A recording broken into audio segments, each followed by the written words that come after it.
My life is death, my children are the spawn of hell, and you're the devil. This is Rebooty and the Beast, a podcast in 2 parts. I'm N. Burke. And I'm Matt Molinaro, and in the first episode, we will review an original piece of media, and in the subsequent episodes, we'll discuss the reboot. That's right. So, in this case, just one reboot, I think. Yes, this case, just one reboot, and we will find out if one reboot is enough by the end, but, Or too much, to begin with. Yeah, as we did last time. Oh my god. Yeah, so last episode, I know it's been a few weeks, but last episode we promised that we would continue the nautical theme, and so today we're doing the 1987 Overboard with Kurt Russell and Goldie Hawn. Yes, exactly. I felt like it's a perfect theme around our little vacation. We hope you enjoyed your summer vacation as well, because, we kind of sailed away and we're sailing back in. Exactly. Have you seen this movie before? I have. Multiple times. I've definitely seen it before. It's been a long time though. Like, I think probably I saw it as a young child and then maybe caught glimpses of it on, daytime TV or special kind of things or whatever. Exactly. Yeah. But it's definitely been a long time, but I for sure was like, oh yeah, this all seems familiar to me. Yeah, I've watched it on TV, TBS probably, TNT, those types of channels, USA, many times, either in its entirety or in pieces. And, but it's probably been, what is it? It's probably been at least 8 to 10 years though. Okay. Much more recent than me. So 1987, starring Kurt Russell and Goldie Hawn. Do you have the little plot summary for it? I do. Let's see. We have a cruel but beautiful heiress mocks and cheats a hired carpenter. When she gets amnesia after an accident, he decides to introduce her to regular life by convincing her that they're husband and wife. Okay. I would say that's an interesting take. Regular life. Regular life. Yeah. By the way, the quote you picked was just amazing. Chef's kiss. Thank you. I mean, if I were picking the quote, I would have had so many to choose from. Yeah, there was. That was really just. It was pretty much down. That one, or there's another one where after he's convinced her that she used to be both short and fat in the past, that she refers to herself as a short fat slut, and that was second runner up. Yeah, that one was high on the list too, I would say. When she's describing the dead carcasses of gnats on her fingernails, that whole area had a lot of little gems tidbits, too. Yeah. But let's not cut to the ending too far. Exactly. Let's see. Okay, so you've seen this before, and this was a new foray when you turned it on and you got the opening scenes and the music and the camera work. Were you instantly transported into the 80s? I for sure was, yes. It was very 80s. Including just, I had to Google when I was watching this, whatever happened to opening title cards, title sequences and opening credits is what I'm looking for. Yeah. Because that very different now. I can't think of the last recent movie I saw that did it, but the internet seems to think that it's a response to short audience attention spans and wanting to immediately get the audience into the vibe of the movie. Mm-hmm. So it seems like a kind of thing that's just gone out of fashion in the last 20 years or so. I feel like either on another episode we've done of this or maybe on our Patreon. Hey, we have a Patreon. We talked about this before, and someone we discovered or someone told us that it's also about streaming services and how everything is on streaming now, and so people aren't sitting in a movie theater in the same way. Yeah. Experiencing it, so you have to grab them right away to that. Yeah. Interesting. Which is interesting how the world evolves. It's sad in a way to be oh well, that's kind of what does that say about society's attention span and whatnot. Yeah. But then again, I mean, when we went from whatever we went from to VHS and then VHS to DVD and so on and so forth, there was always a loss, and the people who are used to the old thing probably all said the same thing. Yeah, for sure. Yeah. I was pretty gagged when I saw the cast list because I knew it was Kurt Russell and Goldie Hawn, but I usually, even if I've seen it before for this podcast, I usually just start the movie. I don't look up anything ahead of time because I just want to experience it, and then I like look up things after. Love. So with the opening title cards, I was kind of like, oh my gosh. Like the one that really caught me was Edward Herrmann, who is the dad in Gilmore Girls, is the rich husband in this movie, which I was just blown away by. Yes, I was like, oh, I know this guy from so many things because he's just been in a lot of things. Yeah. And then I looked him up and I was like, oh my God, of course, that's who he is. Gilmore Girls. Instantly, I was like, how did I not peg that immediately? And also, Katherine Helmond. Yeah, was that the Goldie Hawn's mom? Yes, I was like, Yeah. I didn't know she was in this movie. I love her. Love her. And What also, else? What else would I recognize her from? Because I did oh, recognize her, but I didn't. I don't. The name doesn't ring any bells to me. the first two things that come to mind are a TV show from back in the day called Soap. Oh, Soap. And Okay, I never watched Soap. oh, that was great.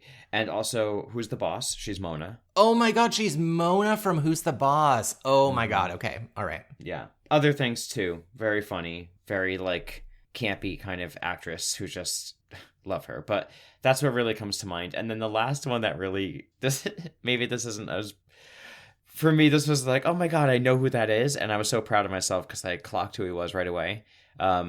Michael Haggerty plays Billy, Yes. like the best friend character. Who is so recognizable, but I couldn't tell you. Like, if you put a gun to my head, I would never be able to tell you that actor's name. But he's been in he was like in everything in the 80s as sort of that exact character. Yeah, he was in a lot of things. And I saw him and I was like, oh, I wonder if he's just a character actor. But I was like, you know who he kind of looks like? And we've mentioned this show recently on one of the shows. Somebody Somewhere. He is her father in the first season that passes away. Somebody Somewhere? Yes, we do this every time, and you're like, what show is that? It's the one with Bridget Everett on HBO. Oh, of course, yes. He plays the dad on that from the first season. Who was okay. And I was like, oh my God, is that the dad from Somebody Somewhere? And I'm like, I'm going to look it up later. That's I so high-fived funny. myself so hard, I almost flew out the room. Were you Liz Lemon high-fiving A Million Angels? Yes, exactly. Exactly that gif. Okay. You know what's funny is I did Google one thing because this movie started and Kurt Russell is so unbelievably hot in this movie that I Beyond. immediately had to Google, like, was Kurt Russell a good guy in real life? Because I didn't want to spend the entire podcast, like, drooling over how hot he was and then find out, like, oh, it turns out he, like, beat his wife or something like that, you know? It doesn't seem that that's true, so hopefully he was as good a guy as my really quick internet searches revealed, because my God, he is hot in this movie. I mean, I've only heard good things about him. So Yeah. and anyone that's with he's Goldie Hawn's ex-husband, right? Yeah? Yeah, I mean, I trust her. Okay. With my life. So I mean, he is so insanely hot through this. I don't know how many times I wrote it down. It must have been 150, and I must have had to delete some because me and Davey were watching this and we're like, oh my God, I might need to take a break because this is. Now I know my gay awakening. Now I know why I saw Kurt this movie Russell. so many times. Honestly. Oof, man. The tank top is really what does it for me. Oh, beyond. The tank top, beyond. I mean, okay. Is it getting on in here? No, but I mean, honestly, right from the beginning, they show, it's very below deck, by the way. Very below Yes. deck. The whole time I was like, oh my God, what would the chief stew be doing right now? I could totally see, like, what the chief stew and the, like, staff would be saying. But they show him right away being, like, this lumberjack, like, chopping wood, and he's, like, he's doing every, like, stereotypical blue-collar type job. Well, except for he is also like a chainsaw sculptor. He like has blocks of wood that he's like sculpted with a chainsaw into various statues. Yes, he's got every tool. He's got a tool belt, a chainsaw, an axe. He's got it all. Yes. And so we kind of like, we get the impression it's like he's doesn't have a lot of money and times are kind of tough, and he gets hired by Goldie Hawn, who is like her yacht with Edward Herrmann, who I'll probably just refer to as Gilmore Dad. They're kind of like stuck for a minute in this town called Elk Grove, and she demands a carpenter. And he shows up and he's like, what do you need? And she basically shows him like her closet and is like, I need shoe racks and, whatever, drawers for my lingerie. And he's like, I was told this was an emergency. And she goes, it is. It is. Goldie Hawn's outfits. Listen. Oh my God. Goldie From the Hawn. jump. From the jump, I literally said wearing the most ridiculous outfit and smoking a 3-foot long cigarette. The cigarette in the little stand, the like epaulets on her. Yes. She has like gold beaded fringe like epaulets. Yes. Yes. Like she's marching in a band. Yes. I was living for it. On a sequin robe over her like super high cut from that very 80s bathing suit that's kind of like back. Yes. Oh my God. And the hair in this like ridiculous sculptural bun with the shiniest, biggest, gaudiest, most fabulous little piece in it. Yes. And Goldie Hawn, this is what Madonna was like trying for. Mm-hmm. Very poor, very unsuccessfully. Very this is jealous. just exactly the character. Yeah, I literally wrote that, holy shit, her fashions would slay on Drag Race, especially the one where she's wearing a zebra robe. Oh my God, with the red hat later too. With the red hat. She literally looks like Bosco. Like Bosco from Drag Race would eat up every single one of these looks. Oh, totally. Oh, totally. Oh my God, I'm like seeing it in my mind instantly. I also, she's wearing this, at one point, this zebra bathing suit that is like a full nude illusion. So literally, there's just like a triangle of zebra fabric above her butt crack and then like the front of the bathing suit, but everything else is nude. And I didn't, it was a good nude illusion because I literally didn't see it for a while. And I was like, how is this bathing suit being held together? And then I saw it. But like, my God, she was in her early 40s in this movie. She has a slamming body in this movie. Oh, forget it. Goldie Hawn is just like, as a young gay boy, and I would have thought of her as like an iconic, like angel in the sky. Yes. Like an ethereal beauty of like, oh, you are so aspirational. I want to go watch the First Wives Club. My big Goldie Hawn movie was Death Becomes Her. Oh, I saw Death Becomes Her on Broadway on the other night. I know I was going to say I saw it on your Instagram story. Oh, shut up. We were like, how funny is it that we're watching this after we just saw Death Becomes Her? I loved Death Becomes Her. That's got to be something we do for something. Yeah, true. They haven't remade that, have they? No. Maybe you go see the musical and we figure out how to do it. Maybe they will. Right. Maybe they will after this is popular, but maybe. Anyway, it was amazing. But I love how when he comes into the boat, this gorgeous yacht she's on, in her outrageous outfits, and she's showing him around, and he's like, wow, this is really nice. And it is the tackiest red velvet filled room.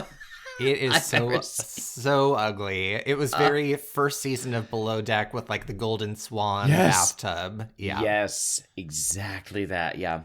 And she's like, you have to make me a closet. And he's looking around the closet and she's like, I forget what it was. I wrote down, she said, I forgot why she said this, but she said, she was being served caviar. They serve her caviar and she calls it gelatinous muck. I literally wrote down gelatinous muck as well.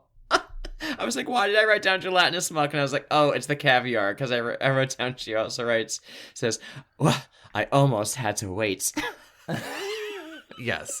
She is, yes, we're meant to understand that she is rich and awful, and Kurt Russell's very annoyed by her. There's just kind of like a lot of snarky scenes back and forth for a while. Meanwhile, Gilmore Dad is literally shooting arrows with a plunger on the front, and I was like, what is this Darkwing Duck experience Bugs Bunny. We're getting? Yeah, very strange. He likes archery, we'll find, but hey. Yes. Um, So eventually he's like, I'm done. And he like shows her this really amazing closet with like this shoe retrieval system that's kind of, I think, a precursor to Cher's closet in Clueless. Oh, totally. I was like, this is what every housewife currently wants. Yes. On their current shows. And she's just like, what is this? And he goes, a closet? And she's like, what is it made of? And he's like, it's this thing called wood. But she's pissed because it's oak, not cedar. And everyone knows a closet should be made out of cedar. Otherwise we get moths, which I don't think moths are a big problem on a yacht closet, but I'm also not rich and famous. I don't worry about closet moths to begin with. So listen, closet moth is not being a thing, just fits with her character. Welcome to the stage, closet moths. Okay, this is the scene where he is wearing a tank top that is already kind of like big armhole, like down, practically down to his pelvis. It's just like a piece of fabric on the front and the back of his body, nothing on the sides. And he's like kind of tugs on it in this way that like pulls everything to the center, and like you can see his nipples. And I was just like, I don't know how she is focusing on anything else right now. Right, I'm like, he is so gorgeously hot. They have him like a little slick of sheer sweat on him. He's got like the tousled hair, and he's like clearly a babe. And she's like repulsed by him. I think this is the first moment she has a glimmer of like, I can't deny he's hot. Yeah. But she's like, get out of here, you're fired. GTFO.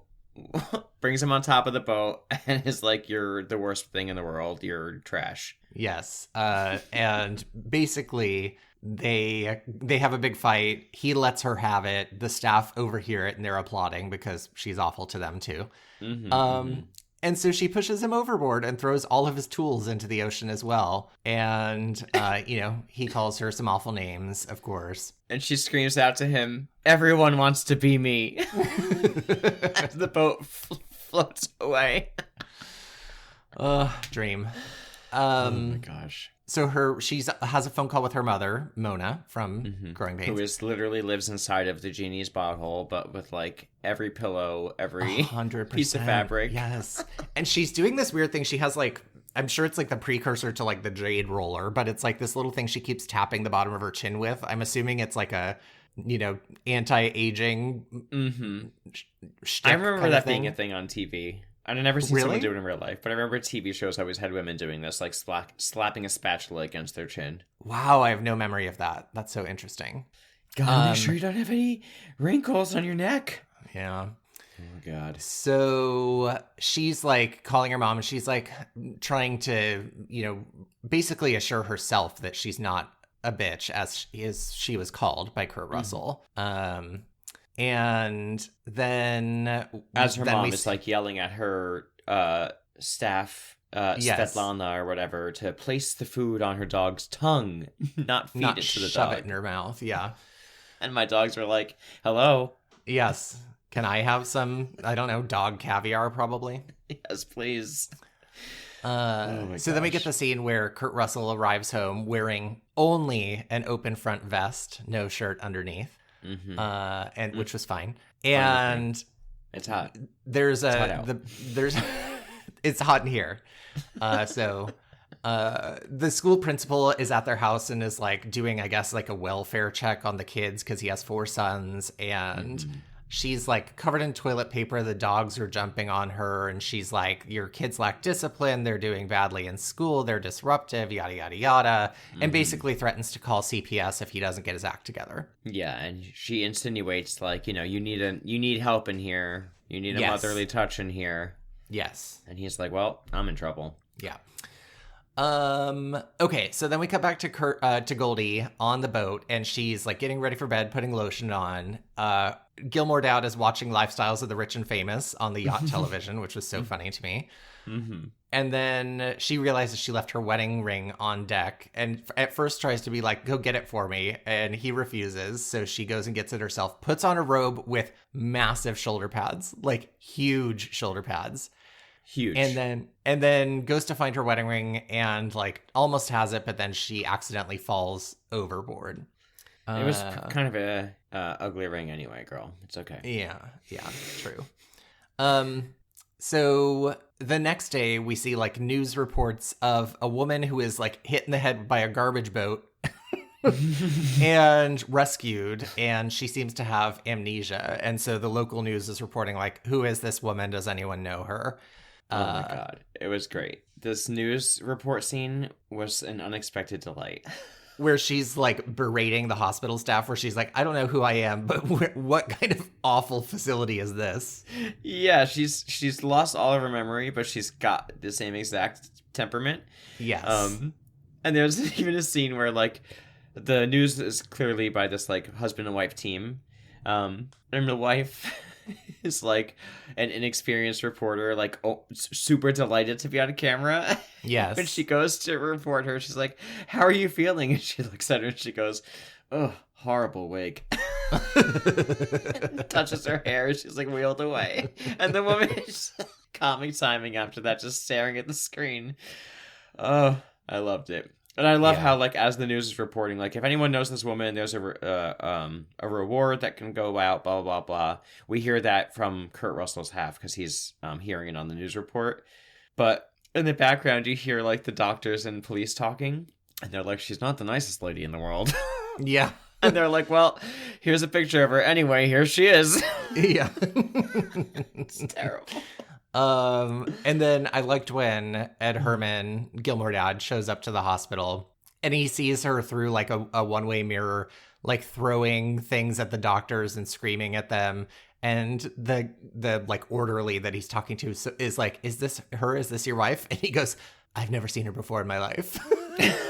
And just like sails the yacht away and tells the staff that his wife decided to leave him. And he goes, my wife decided to leave me. Let's celebrate.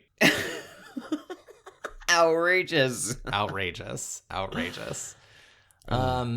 Kurt Russell got a great idea from this. He's like, oh, well, this is very convenient for me. I can go down there and figure this out.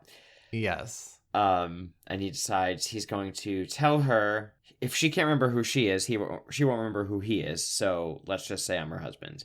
Yeah. Instead of like, he goes down there and is like, Annie. Right.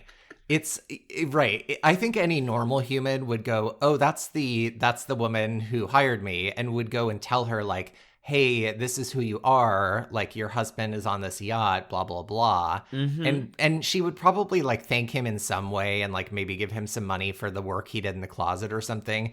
But instead he decides, this is the way that it's going to go. I'm going to pretend that she's my wife and have her like essentially be unpaid labor for me in my house. Mm-hmm. Exactly. I did laugh at the part. Well, I didn't laugh at the part. I did think it was funny when he like provides the quote unquote evidence, because she's like, this is not my husband. I don't know this man. Wouldn't you think I would know something? And the doctors are like, I don't know. Yeah, and they're all like eager to get rid of her. They're like, are you sure you don't remember him? Anything? Come on. Yeah. Gotta remember something. He seems nice. The nurse goes, he seems nice. Yeah. And he reminds, he's like, doctor, she's got like a birthmark on her upper hip. And of course he saw that while she was in her bikini and on the boat. Mm-hmm. But then when she realizes he's telling the truth about that, he's like, come to daddy, which is the grossest thing I've ever seen in my life. But Kurt Russell could say that to me. That would be fun. I was going to say, he could say that to me anytime he wants. Honestly. I loved how when he drives her away from the hospital, she is wearing like a trash company jumpsuit while his dog is, and she's in the back of the truck, like the truck bed, while his dog is riding in the front seat. I was like, this is so fucking rude. I just ate a bug. This character is very like a precursor to Moira Rose in some ways, I feel like. I can see that. Yeah. Especially the like affected voice. Mm-hmm. Mm-hmm. Okay. So she comes home, she meets the kids, they're awful. It's basically like 4 Dennis the Menaces. Yeah. 4 boys, 1 old, two twins in the middle, and then the youngest one who does a Pee-wee Herman voice way too often. Which apparently was improvised and was not part of the original script. So isn't that fun that they decided to keep it anyway? Wow. What a gem. It wasn't even a good Pee-wee Herman voice. No, they must have just been like, that's funny and he's popular. That'll get kids in. I loved the scene where she was trying on clothes and she comes out wearing essentially a tablecloth with a neck hole and says, "This garment cannot possibly be part of my wardrobe." I love that too. And she's like, "It's 12 sizes too big." And he's like, "Well, you used to be heavier." And she's like, "Was I also shorter?" And he's like, "Yeah, you've had a bad back. So you used to kind of walk hunched over." Oh my God. Oh, terrible. I can't. And then they have her, he's like, "Well, it's time to cook for us. That's what you do." And she's like holding like this raw chicken up that looks like a rubber chicken with like the feet and everything still on. Yes. And he's like, "I hunt the food, you cook the food." So I meant to think that he plucked it and gave it to her. And then she just throws like random carrots in a pan and she goes, "I prepared and handled raw food." I know. I wrote that line down too. I like that. But yes, she's clearly like never cooked in her life. So she sticks an entire raw chicken in a pot that is not big enough for the chicken to begin with, but then also stuffs like an entire carrot and like one stick of celery and then just like starts to boil it. It was very Flavor of Love when I think her name was Hottie microwaved a chicken. Gross. Okay. Gosh. She almost lights herself on fire. They spray her down with a fire extinguisher. And then he goes, "Okay, well, I'm going out now." And she's like, "What do you mean?" And he goes, "I always go out. Get used to it." And she goes, "When you get home?" And he goes, "I'll be home when I feel like it. It depends on how drunk I get." Yeah, What charming. a delight. Yeah, real peach. What a joy must be living in that house. And at the bowling alley, he and his friend Billy discuss how long he's quote unquote going to keep her. Mm-hmm. And he does the math because he's like, well, she owes me $600, like $20 a day. So he's like, I figure I can keep her for, I don't even know what that math adds up to, a month or so. Yeah, he said a month, but who knows if the math works out. Yeah. And then he pours whiskey on himself so that when he gets home, he can like pretend to be drunker than he is, so that she's like, doesn't want to have sex with him, which I was kind of like, I mean, there's a lot of problematic things about this movie that, like, you know, he is abusing a woman with a brain injury, but I was like, at least they didn't immediately turn him into a sexual predator as well, of like, yes, oh, you're my wife, it's time to have sex now. You know, at least they didn't do that. He was also kind of like made ways for that to not happen. 100%. I think you can look at this with a critical eye for sure. I think a lot was done right for the story that they chose to tell. Yeah. And then this is so nasty and so rude. He's like, all right, well, I guess it's time for you to go to bed. And basically takes her to the couch in the living room because he's like, oh yeah, the bed is too soft for you. You always sleep on the couch because you have a bad back. Mm-hmm. And this is where she cries about being a short, fat slut. Oh, because she also reveals that he tells her the story that they had sex in like a 7-Eleven parking lot on the first night they met or something like that. Yes. Oh, man. Which he calls Boom Boom, by the way. Yes. And also sleeping in the living room are these two massive dogs that keep attacking her through the first half of the movie. Also, even if you were Kurt Russell and you referred to it as Boom Boom, like you could literally, Kurt Russell is so hot in this movie. You could be Michael B. Jordan.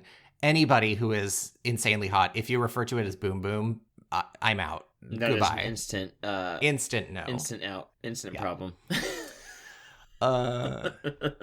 So the next day he gives her list of chores, and we basically you forgot about her dream sequence? Oh, go ahead. I just love that while she's sleeping and having the water dripping on her forehead, she's imagining herself on this beautiful, like, Gentlemen Prefer Blondes kind of scene, dripping in like beautiful attire and jewels, and and like confetti is falling raining on her around head is like her. confetti. Yeah. And she wakes up to Kurt Russell splashing water in her face, and he goes, "Well, good morning." So fucking rude. When the dream sequence started, Davey is like, "Wait, is this swept away?" And I was like, kind of does feel like it's getting in that territory. Honestly. So he gives her list of chores for the day, and I just wrote shenanigans ensue because basically we get like a 10 to 15 minute montage of her like cutting spider webs with scissors and throwing any cleaning product she can into the washing machine. But the house and the is washing starting machine, like becoming a life of its own, like you've seen in so many things. I do love the Yes. scenes with her and the chainsaw and her like facial reactions to it. Yes. Yes. That was cracking me up. And then she kind of has like a little bit of a breakdown, and because she's like, what is my life? What's going on? And his response to this, to snap her out of it, is to dump her in a barrel of rainwater. Of course. You know, like you do. Mm-hmm. And this is where we get the line of, my life is death, my children are the spawn of hell, and you are the devil. Yes, that was one of my favorites. Yeah. But this is also like, you know, she's kind of coming to like, she's like coming to like point where she's breaking, and she's like, I don't know if I want this life then, you know, and she's like, Yeah. who knows? And she's sort of like on the edge, but then they go inside and she sees him standing outside the closet door, and he's doing that thing with that shirt again. Flashing And his nips. His chest is hanging out, saying hello. And she's like, oh, I remember something. And she has like the flashback to the moving closet, which is clearly different than this one, and seeing him. And she's like, I'm remembering something. It's a memory. I see this. And then he's like, oh, okay, I got to accelerate this this process, because now she's catching wise, and she starts to like search the house for evidence of herself. Yes. So this was my favorite part of the movie, honestly, where he has his friend Billy fake a bunch of photos, because she's like, where's the evidence of our like history together? So like that night, his friend Billy, who apparently used to make fake IDs, he has them fake wedding photos and other photos, but the only photos he has of her is like from her mugshot of having been dragged out of the river, where she's got this like miserable expression on her face. And so like her wedding photos is her mugshot head like stuck onto a body, and it's the same in every photo. And she goes, was I always this miserable? Yes. I loved that. I thought that was really funny. He's like, that's just your face. Yeah. Oh, God. The face is the way they did those pictures was just perfect. Yes. Just perfect. The pictures they chose too, the wedding one was so great. Of like that classic 80s shot that every wedding photo was of like coming out of the limo. Yes. Yes. Oh, that was great. Then we get to cut scenes of what her husband is doing, by the way, the whole time, which is basically having an orgy on a yacht with a bunch of escorts. Oh, yeah. The Gilmore dad is, yes, just having like a yacht orgy, and is ducking the calls of Goldie Hawn's mother, who she hasn't heard from her in weeks. So yeah, she keeps saying, I've been calling you, and she's like, well, he's like, oh, she's gone shopping. She's fine. And his meanwhile, he's on board with his his new potential girlfriend, Tofuti. Tofuti. That's what my stepmom used to eat, because she didn't like dairy. Is Tofuti a thing? It's a brand. Oh my God. Literally a brand. I thought it was some weird name made up thing for this movie. I was like, what a weird choice for a name. I think it's like, it is, but I think it's maybe it's a play on like how that's a made up name. I'm going to guess. Wait, so what is Tofuti?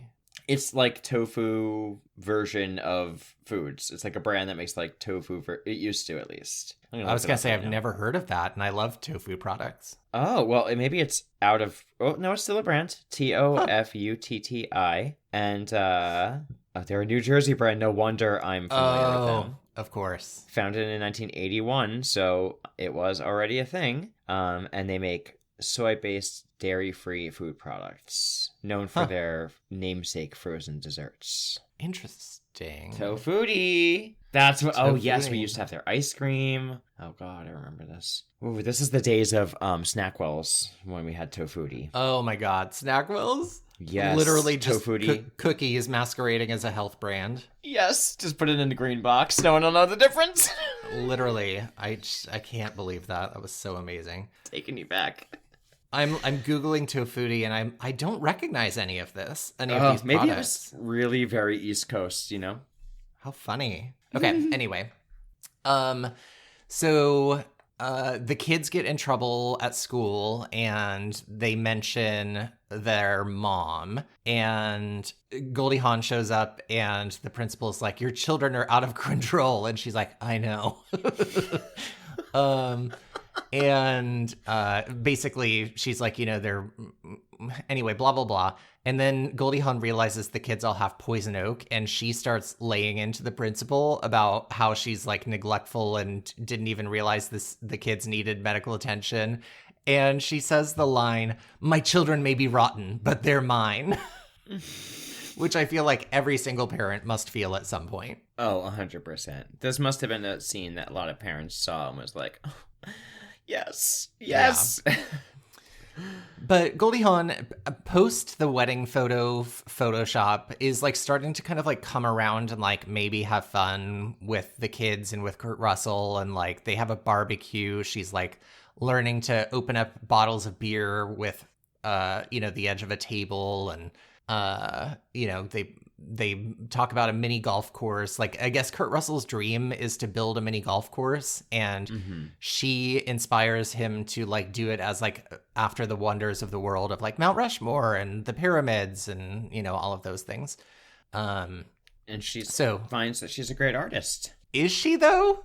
Come on, I loved that. She just picked up some markers, got to work, started making those beautiful drawings. Gorgeous. Those were like a 12-year-old's drawings. 17 at least. Oh my God, Matthew! Look again. Best Did you see 12. that? Did you see that Sphinx? I did. Did you? Because apparently not. Well, maybe the scale was off with the pyramids. Oh my God! Did you see Mount Rushmore? Gorgina. You are drunk. That's the Shangri-La. My God. Oh my gosh. You did also skip my favorite scene, which is the the plate scene. Oh, okay. Yeah. The kids prank her and super glue plates to her hands. That's where she really breaks because, she's served them this delicious meal and by the way, she makes them cake and they all eat it with their hands like animals. I almost was like, I'm going to vomit. I cannot handle them all digging into chocolate the pudding cream. Cake. Yeah. Yeah. Chocolate cream pie with their hands. Six males. Disgusting. And she walks in and she hoses them all down with the hose, even though she has the plates glued to her hands. And they all take it and laugh, and she's laughing, and they all just kind of surrender to the ridiculousness and play of the moment. And that's when she really breaks and bonds with the kids. It's so cute. Yeah. Every time I think of Overboard, I think of this plate scene. I have to call it out. Every time I think of Overboard, I want to go grab 2 paper plates and have them ready in my hands. I want to act it out and then spray someone with a hose.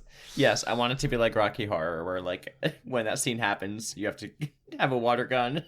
Yes, throw licorice at the screen. Yeah. Yes. Anyhow, that's when it really starts to happen. That's what inspires her to be that poison oak mom. Yes. Okay, so things are starting to go well. Kurt is starting to think it's time to tell her, but he comes home and she's like been teaching the kids to read. They're doing homework. One's like learning to play the piano. So he's like, I don't know if I can tell her, but he's like, I have to talk to you. And then he chickens out and says like, I forgot it's your birthday, and takes her dancing. She also finds out that he has a second job because he stalks her in the night because he thinks, or stalks him in the night. That sounds like so sinister. She follows him at night because the kids are like, Dad's always out late, and she's assuming he's like drunk at the bar. Yeah. And she goes to the bar and he's not there, and she finds out that he's got like a second job. So she's like, wow, he's really working a lot. And she sees like the situation they're in, which makes her feel like, that must be the secret, So yeah, when he doesn't really like give her a big secret, she's like, oh, that must, that's fine. Plus the kids are not interested in her knowing. Exactly. Yeah. Yeah. Can you blame them? Because did you see that when she got there, the dad said, I go out when I come home when I want. Yes. I mean, I know he's got the second job, but he's also out at the bar. Yeah. So they go out dancing for her birthday. They have a great time. They kiss. They have sex, which I was like, this part is not... a lot of this movie is not okay, but I was like, she's still a woman with a brain injury and amnesia, and you're tricking her into thinking you have a relationship. So I didn't love this, but... and then to like add insult to injury, he literally buys her a washing machine for her birthday. Yes. She loves it. I wasn't as mad about the sex scene probably as I thought I'd be, because it felt like it was of the moment and not it felt like it would have happened in the moment regardless of their pre-relationship. Yeah. And it was very consensual on her end for what part it could have been, based on what she knew, obviously.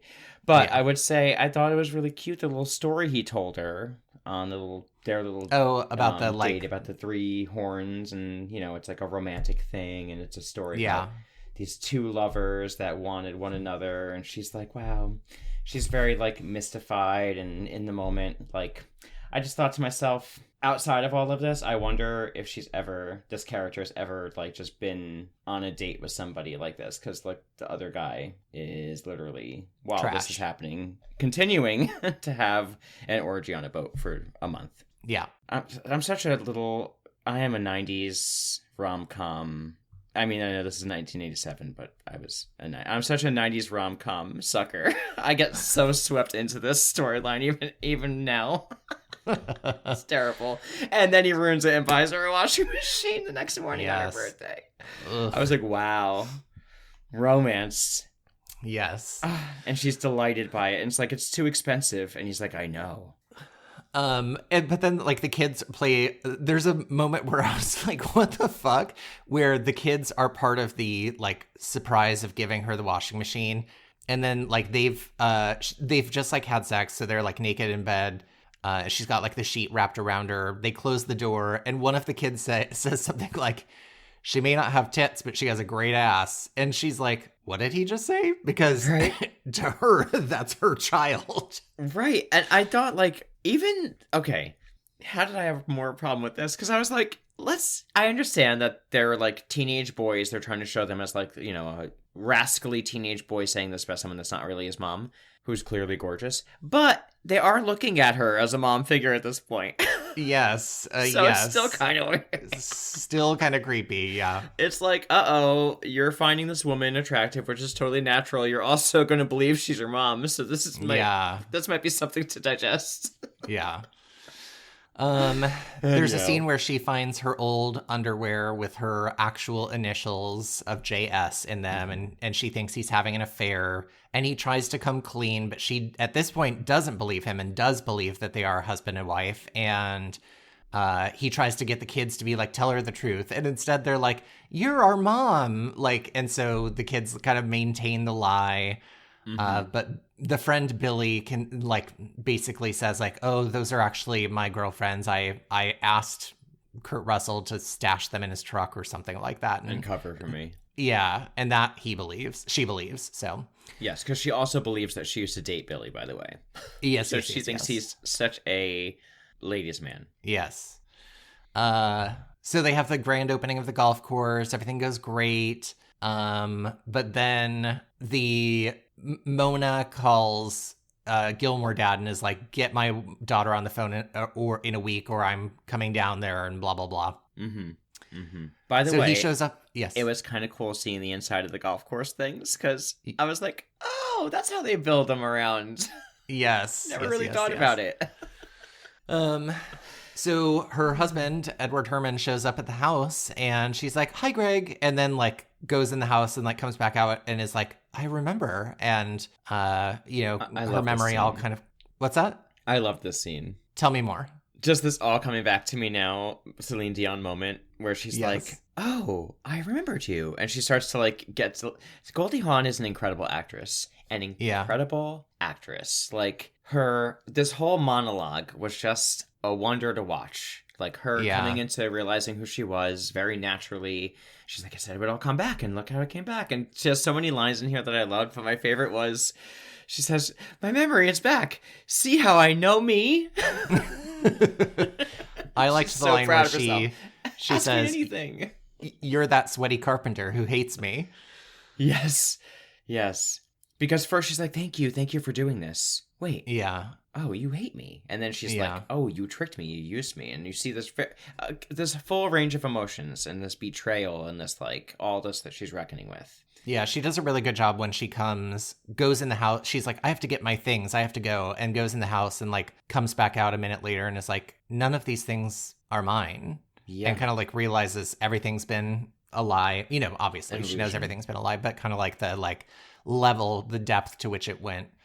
Yeah, what was real about all of this. And she goes in the house and she doesn't look around, she just stands there. She just stands there, and you see like this overhead shot of her just experiencing this like dissonance of like Yes, what yeah. is happening. And she is like, you could see in her acting and in her face that she's reckoning with like, if none of this is mine, quote unquote, then what about all of those feelings and all of those experiences I had with this? Is that mine? Like, Yeah. what is real? And she just looks so heartbroken and so like just numb.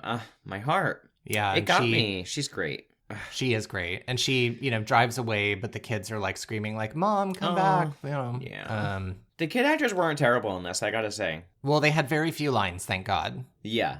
When the kid got off on the PB Herman tangent, that was a nightmare. But he saved it with the little, like, do mommies go away scene, which, like, totally emotionally manipulative, but it did it. Yeah. It did it. So she's back in her rich life, but she seems different. She's having a hard time adjusting. She's like, I'll have a beer. And her, like, mom and husband are like, a beer? A beer? And she, like, brings them food. What? I said she, like, brings them food, and they're, like, horrified that she's, like, serving them and blah, blah, blah. Holding a plate. They're so horrified that she is not adjusting well. It's been moments that they hired a, like, psychologist to come on the boat and, like, watch her and follow her around. And they keep asking her, will she be one of us again? Yes. Will she be the debutante that I raised? Yes.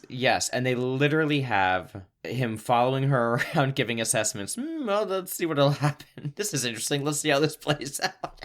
Yeah. So that's how perplexed they are by it all. I love it. And she's just kind of like having this look on her face like, oh, God. Yeah, and she kind of comes to the realization that, like, this is not who she wants to be. And so she turns the boat around and rolls her husband and mom out of their beds, which was kind of funny. That was the best. When they're like, be careful, don't just turn this around. I was like, Captain Sandy would never. Never. If the Chief Stew saw the chart, what do they call the them? primary. I guess that's the primary. If they saw the primary going towards the cabin or the area where they would be done. It would be over. Yes. Yeah. It'd be all hands on deck. Never. Not Captain Sandy. But this captain, I do like the moment where she like talks to the gentleman who's like a butler type character on board, and says like, "I'm really sorry. I've treated you terribly, like really, really bad this whole time, and I apologize. And I've treated everyone terribly." And it's like, for anyone who's worked in any sort of service industry, that is like that felt like a healing moment for me. Yeah, honestly. I was like, oh, this is the apology I'll never get. But 100%. I loved it. And then in the meantime, not obviously, but the kids have now convinced the dad that he's seeing like it's not working without her. He wants her back. He wants to get a chance back with her. And they're like, yes, we're all going to go.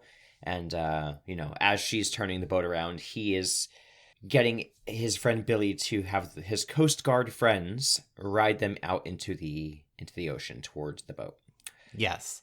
Okay, I need to bring up one thing, which is Goldie Hawn and Gilmore Dad have a fight, obviously, where he's like, we're turning the boat back around again, and like, you're not going back, and you're crazy, and all of this stuff. And he says, do you want to know what I was doing while you were gone?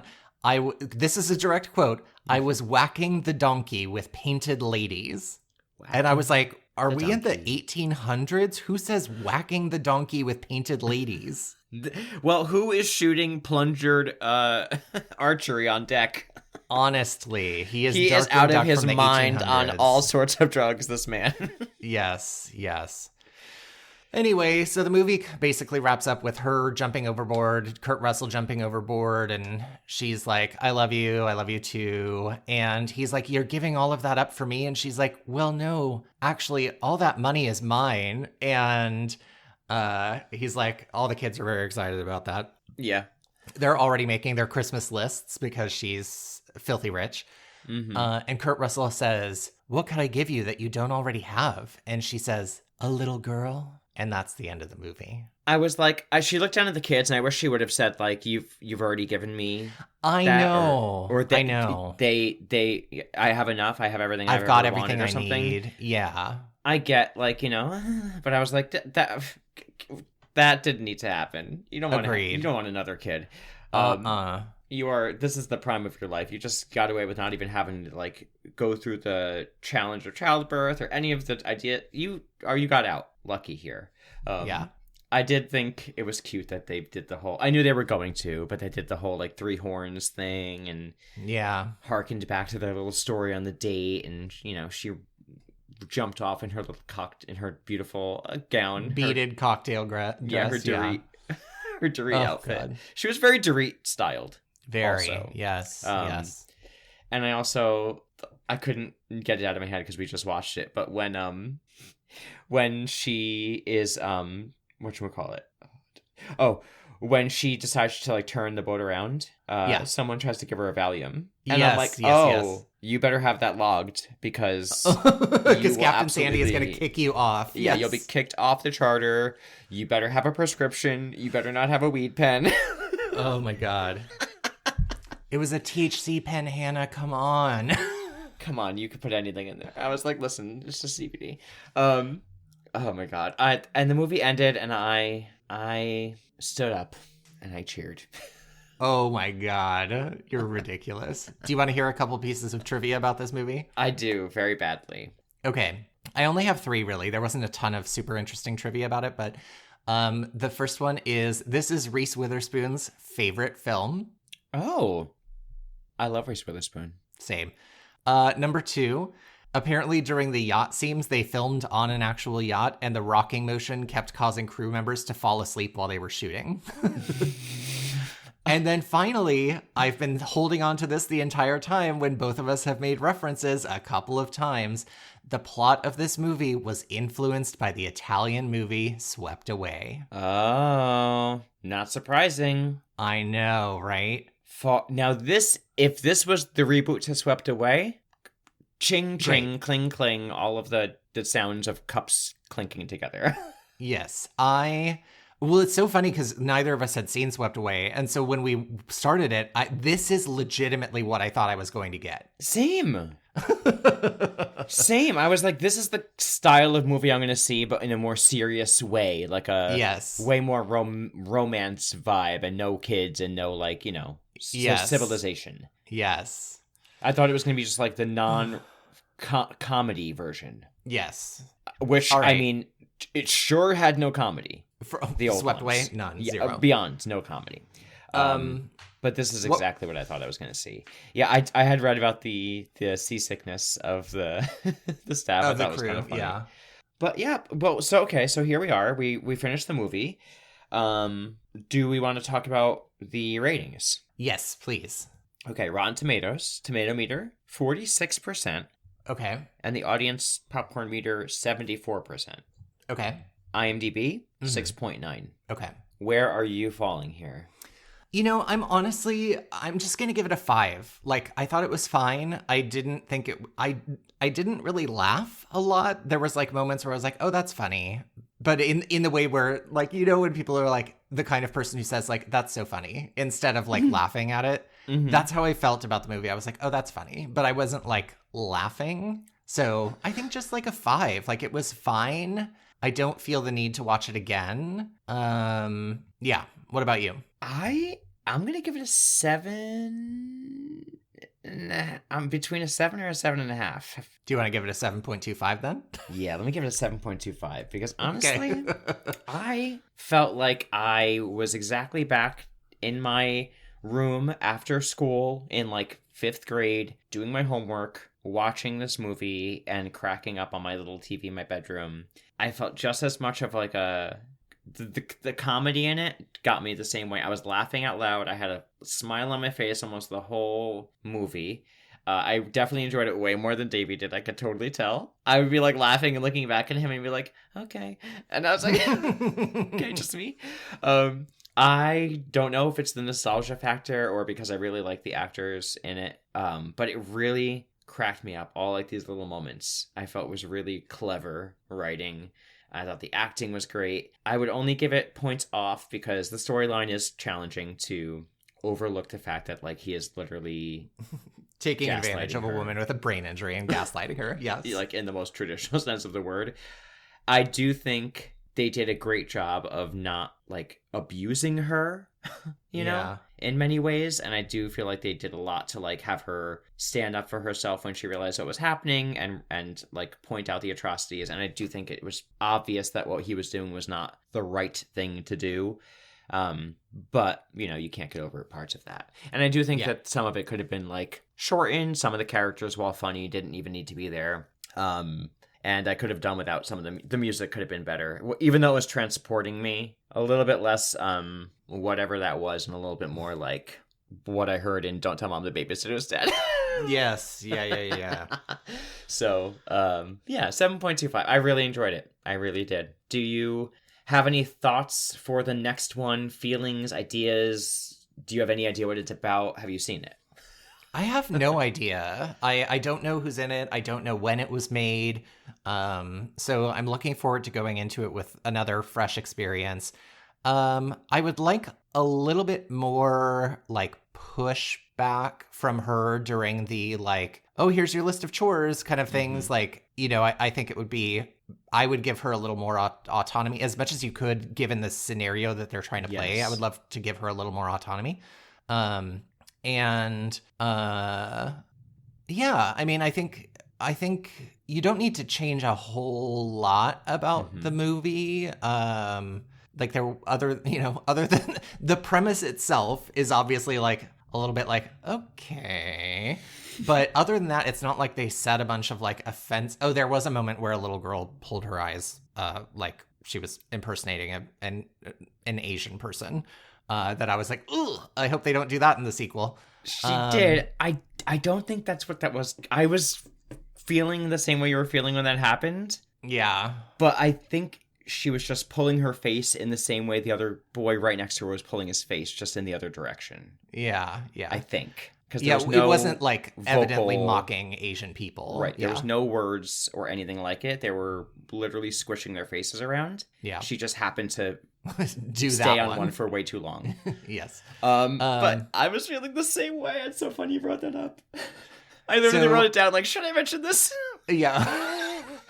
So I don't know. It'll be interesting to see what they change. You know, I'm really curious to see what you. I haven't seen it. And don't tell me, but do you know who's in it? I know who the two stars are. Okay. I'm only familiar with one of them outside of this film. Okay, interesting. But I know who they both are. I've seen the picture of the cover. I've not seen a trailer. I've not seen the movie. And I didn't know for sure it was even rebooted. But I had heard a reboot had come up of this movie. And I just crossed my fingers. So I really don't know what to expect with the new one, except for I know the like main two people.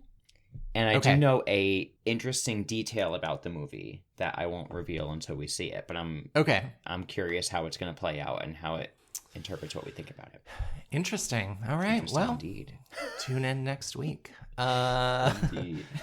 All right. Well, listeners, welcome back from our little break. If you would like to help our podcast grow, the very best thing that you could do to support us is if you would go rate and review our podcast on whatever platform you are using to listen to our episodes. That's right. And if you want less breaks and you want us to be in a studio where we have lots of time and equipment and resources, the best way to help us do that is to tell a friend. Get the word out about our podcast. Word of mouth is really how podcasts grow. Yeah.